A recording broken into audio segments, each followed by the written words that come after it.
in this fashion.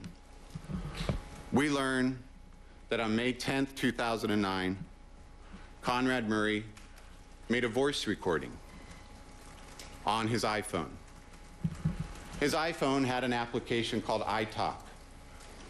And although an application on the iPhone is just like any other digital voice recorder, forensic computer specialists analyzed that iPhone and found this voice recording. They were able to timestamp it and date stamp it. The recording was made on May 10th, 2009 at 9:05 a.m. On that recording, you will hear Michael's voice. On that recording, you will hear the voice of Conrad Murray. The evidence will reveal that this voice recording documents Michael Jackson highly under the influence of unknown agents, with Dr. Murray evidently sitting nearby, evidently observing, maybe listening, but recording on his iPhone. What this evidence will reveal to you is Conrad Murray's knowledge of Michael's state on May 10th, 2009. What this evidence will reveal to you is Conrad Murray's knowledge of what he is doing to Michael Jackson on May 10th, 2009. Over a month and a half before Michael Jackson dies as a result of this very treatment. You will hear the whole recording during this trial, but I will play a clip now so you can have a taste of what Conrad Murray knew on May 10th, 2009. Mrs. Theodoro, need not transcribe. When people leave that show, Okay. when people leave my show, when I wasn't asleep, I've never seen nothing like this in my life. Go. I've never seen nothing like this. Go. It's amazing. He's the greatest entertainer in the world. I'm taking that money. I'm building children's hospital, the biggest in the world. Michael Jackson Children's Hospital. With court's permission, may I play that again? I don't think we had sufficient volume. You may. Deputy Jones just assisted us. I'm going to play that recording again now that the volume's been turned up to an appropriate level. Listen to the voice of Michael Jackson on May 10th, 2009.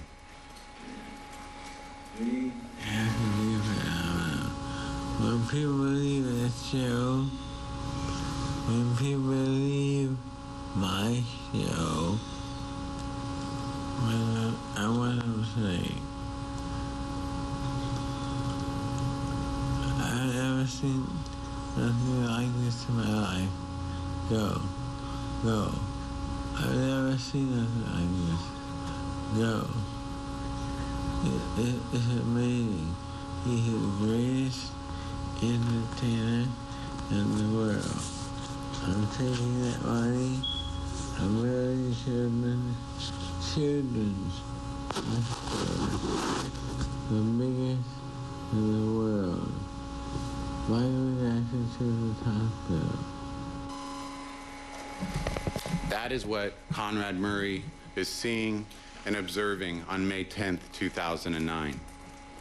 And what does he do with that knowledge? What does he do with that information? On May 12th, he orders another shipment of propofol and midazolam. Again, he orders 40 of the 100 milliliter bottles of propofol just 2 days after that recording was made. Accompanying those 40 100 milliliter bottles were 25 20 milliliter bottles. For again, a total of an additional 45,000 milligrams of propofol.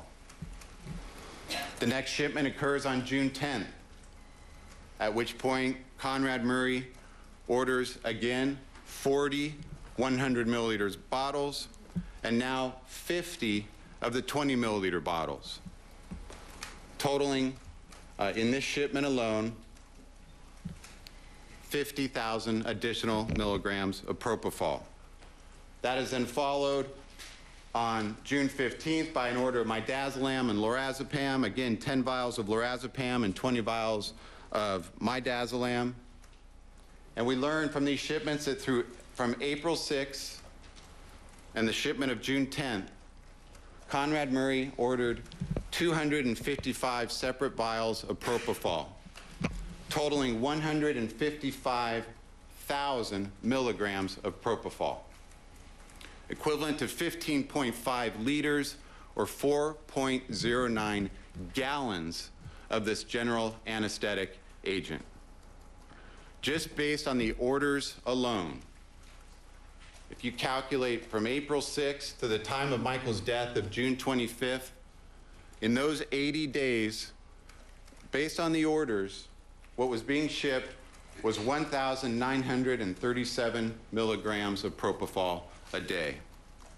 And keep that number in mind when you hear the statements of Conrad Murray in regard to how much he administered on June 25th.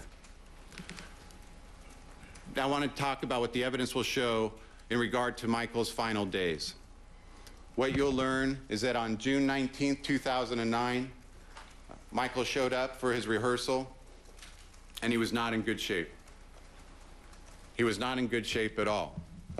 He had chills, he was trembling, he was cold, he was rambling, and Kenny Ortega, the co-director, co-choreographer of the production, from whom you will be hearing directly, was concerned. He had never seen Mr. Jackson in that state previously. He will tell you that Michael did not rehearse that day that he sat. He will tell you that Michael was cold. He put a blanket around him. He provided him some chicken to eat. He massaged his feet to try to warm him. But that Michael ended up going home early that evening and not rehearsing because of the state, the physical state he was in. You also hear about the next day, June 20th, 2009. And what you'll hear is that there was a meeting called at Michael's house at 100 North Carrollwood. And at this meeting were Conrad Murray, the defendant, Michael, Kenny Ortega, Randy Phillips, and a discussion was had at that meeting about Michael's health, and more specifically about what had transpired the night before on June 19th. And what you'll hear from Kenny Ortega is that Conrad Murray took a very hostile tone. He scolded Kenny Ortega for meddling in what evidently was Conrad Murray's area of expertise. He said things to Kenny Ortega when concerns were expressed. He said things such as, "I am the doctor, not you. You direct the show and leave Michael's health to me." He said, "Michael is physically and emotionally fine. Don't let it be your concern. I am the doctor." Following this meeting of June 20th, rehearsals did not take place that day, the 21st, or the 22nd, but they did resume on June 23rd, 2009. And you'll see footage of Michael performing on June 23rd, 2009. And by all accounts, it was a successful rehearsal at the Staples Center. Michael appeared strong, he was optimistic, and he was looking to the future. And he was looking to get the tour off the ground and head out to London. The following night, rehearsals resumed again. That's June 24th, 2009. And again, the rehearsal went well. Michael was engaged. He was optimistic. In fact, you'll hear from Kenny Ortega that Michael was excited because the next day they were going to be performing an illusion that was going to be part of the tour. And Michael always loved that type of magical illusion aspect of these shows. And so Kenny had told him that tomorrow we're going to do the illusion. And Michael was looking forward to coming back that next day to participate in that illusion. As you now know, he never returned to Staples Center. Following that rehearsal, the night of June 24, 2009, Michael was taken home, and he arrived home at about 1 o'clock in the morning, which would be the morning of June 25, 2009. What you'll learn is that it was customary that Conrad Murray would spend the night at the house, every night, sometimes only 6 nights a week, but nearly every night for at least 2 months, 2.5 months. In his own words, his purpose for being there was to put Michael to sleep with propofol. So when Michael and his security staff arrived at the house from Staples Center during those early morning hours of June 25th at around 1 o'clock in the morning, Conrad Murray's BMW was already parked in the driveway. Michael was brought into the house. Security was debriefed. The customary routine was followed. Again, the house at 100 North Carrollwood, the front door that faces out into the front courtyard, a diagram which is difficult to see from this perspective, but a diagram of the entryway where I'm pointing down below would be where the front door is located. You come into this front foyer area. As to the relevant location of where Michael died, you would go to the left up these stairs, and you would go into this foyer where I'm pointing here, into the bedroom where Conrad Murray would do his nightly infusions of propofol to Michael Jackson. You'll learn that this room on the far left was actually Michael Jackson's personal bedroom, but that the propofol administrations occurred in this room here. From the foyer, it goes into the bedroom, through a very large closet, the size of a typical bedroom, and then into the restroom. This view here is looking through the front glass doors into that foyer area, with the stairs I just described being here on the left, leading up to this landing. And again, just a blow-up of the diagram showing the relevant room where Michael Jackson received these propofol infusions, the foyer, the bedroom, the large closet, and the bathroom. This is a picture depicting the bedroom where Michael Jackson died.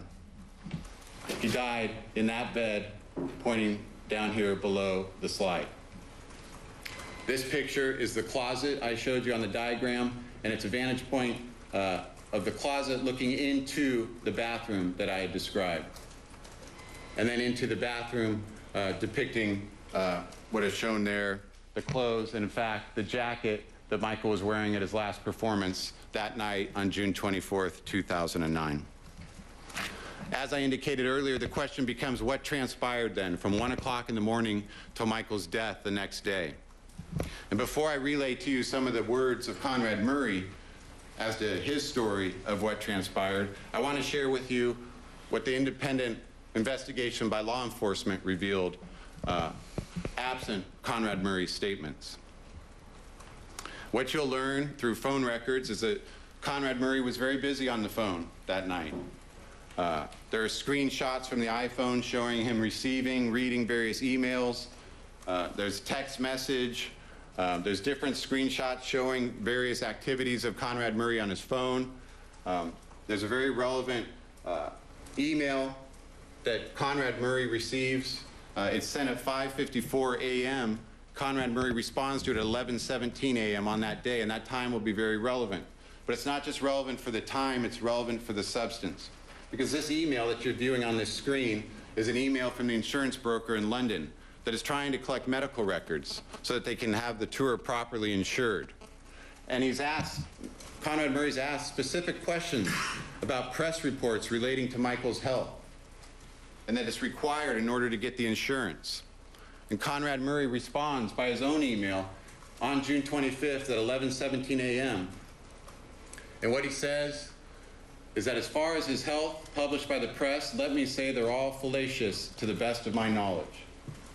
This is on June 25th, 2009, just days after the meeting, month and a half after the May 10th recording, and Conrad Murray represents to the insurance broker that all concerns or press reports about Michael's health are fallacious. We also know through the phone records what was taking place that night. And we have the early morning phone calls, which will be described to you through witness testimony and evidence during the trial. But as we get closer to the time that Conrad Murray indicates he provided propofol, we have a 10:14 a.m. phone call, a 10:20 phone call, a 10:34 phone call, an 11:07 phone call. We then go to an 11:18, 32-minute phone call to Conrad Murray's business in Las Vegas, followed by a brief message to one of his female friends, Bridget Morgan, at 11:26, a call with Robert Russell at 11:49, and then a call at 11:51 with another female friend, Sade Anding, who lived in Houston, Texas. And you're going to hear from Sade Anding, and what she's going to tell you is that she was working as a cocktail waitress in Houston. She met Conrad Murray, they exchanged phone numbers, and that Conrad Murray referred to her as his girlfriend. And what you'll learn from the nature of this 11:51 phone call is that this is likely the time that Conrad Murray first noticed Michael Jackson's lifeless body. It won't reveal to you the time of Michael Jackson's death, but it may reveal to you when Conrad Murray first noticed Michael Jackson had died. Because what Sade Anding tells us is that this 11:51 phone call took place, that she was speaking on the phone when she realized there was no response on the other end. Conrad Murray was not communicating, was not participating in the conversation. Sounded as though the phone had been put down. She heard a commotion. She eventually hung up. She tried to get back in touch with Conrad Murray, but was not successful. She indicated that this occurred about 5 minutes into the 11:51 phone call, so about 11:56, 11:57 a.m. is when the phone goes dead and she no longer is able to communicate with Conrad Murray. At 12:12, we have a phone call from Conrad Murray to Michael Williams, and a return phone call from Michael Williams at 12:15. Now, who is Michael Williams? Michael Williams is a personal assistant to Michael Jackson. He was not at the house on that day. He was actually at his own house downtown Los Angeles. But he receives this call, I believe he's in the shower, at 12:12 p.m. And you'll hear the recording that Conrad Murray leaves on Michael Amir Williams at that time.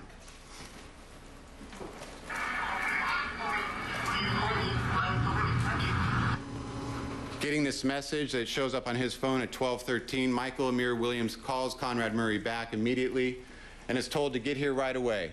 Mr. Jackson had a bad reaction. He's not told to call 911. He's simply told to get there right away from downtown Los Angeles to 100 North Carrollwood in the Holmby Hills area. Michael Amir Williams makes a number of phone calls and eventually gets a hold of Alberto Alvarez, who is at the location. Alberto Alvarez is a security guard. He's part of Michael Jackson's personal security. They actually were housed in this trailer to the side of the house. Alberto Alvarez, being on site, is told to go into the house, that there had been some kind of problem and Michael Jackson had a bad reaction, according to Conrad Murray. Alberto Alvarez goes into the house and eventually goes upstairs. He goes up these stairs shown in this picture, gets up to the landing, and proceeds into the bedroom, where he sees what appears to him to be Michael Jackson's lifeless body on the bed. Conrad Murray is giving CPR with one hand while Michael lay on the bed. Alberto Alvarez observes a condom catheter. He didn't know it was called a condom catheter, but he observes some device and tubing coming from the penis of Michael Jackson.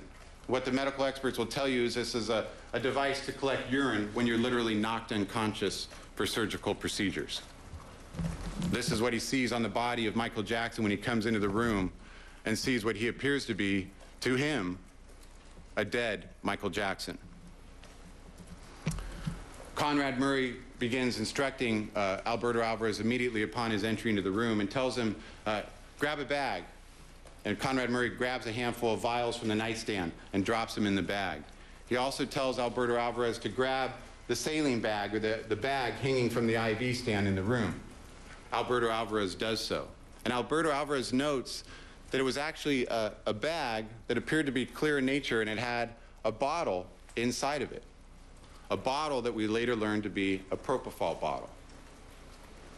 Alvarez complies with the requests of Dr. Murray, and what we know is subsequently, this is corroborated by law enforcement, because when they go back to search the house on June 29th, they find a bag, and inside that bag is an empty saline bag, which you'll see in court, but it's slit open from top to bottom. And inside that bag, you'll hear from the coroner investigator, they found this 100 milliliter bottle of propofol inside the bag. And you will hear testimony about the significance of that when the medical experts come in and explain it to you. Following the commands of Conrad Murray, Alvarez is then told to call 911, and he immediately does so. And what you'll learn is that 911 call was made at 12:20 p.m. What you'll also learn from the evidence is that phone call was not made at 11:56 or thereabouts, when Sade Anding had heard the phone go dead and heard commotion in the background. That 911 call was not made at 12:12 p.m. when the defendant called Michael Amir Williams to say there had been a problem. That 911 call was not made at 12:15 when Michael Amir Williams returned the call and spoke to Conrad Murray, who only relayed to him that he needed to get there right away. The 911 call was instructed to be made by Conrad Murray at 12:20 p.m. Now, emergency response was on the scene immediately. However, it was altogether too late because Michael was already dead. But the paramedics did respond to the scene, and they took every effort they could to revive Mr. Jackson. You'll learn that they got on scene on top of the patient at 12:26 p.m. His pupils, Mr. Jackson's pupils, were fixed and dilated. There was no pulse noted by any of the paramedics on scene. Murray had indicated he felt that Jackson had been down only a minute. I was just talking to him. Although no one felt a pulse, Murray claimed he did. This was not felt by any of the emergency medical personnel on scene. And when specifically asked, what have you been giving him? What has he taken? The paramedics were told lorazepam. Specifically asked what had been administered. They were told lorazepam, and Conrad Murray never once mentioned the administration of propofol during his entire dealings with these emergency medical personnel. UCLA was on the phone with the paramedics, and they pronounced Michael dead. Conrad Murray indicated he wanted to take over responsibility and that he would accompany Mr. Jackson in the paramedics' rig, and that was agreed upon. So they transported Michael Jackson to UCLA. In this photo here is the paramedics' arrival to UCLA. This is actually Conrad Murray here in these loose pants and a white t-shirt. Nearby, I believe, is some of the security, Fahim Muhammad, Alberto Alvarez, Michael Amir Williams. And this is them entering UCLA, the emergency room area. When they enter into the emergency room area, obviously the emergency room doctors now want to know what transpired. So they inquire. Both Dr. Cooper and Dr. Wynn specifically asked Conrad Murray, what has he been taking? What have you given him? He indicates he had been taking Flomax, and he'd had some Valium. The only agent he gave him was lorazepam, and never once mentions to these medical emergency room doctors that are trying valiantly to save Michael Jackson's life, never once mentions that he had administered any propofol whatsoever. Michael is eventually pronounced dead at 2:26 p.m. on June 25th, 2009. Following this, there's a search at the house at 100 North Carrollwood. Propofol bottle was found lying on the floor. Various prescription medicines are found on the nightstand, the majority of which are prescribed by Conrad Murray, although some are prescribed by other doctors. An ambu bag is found on the floor, which I'll talk about briefly in a moment. This syringe is found on the nightstand, and this syringe tests positive for both propofol and lidocaine.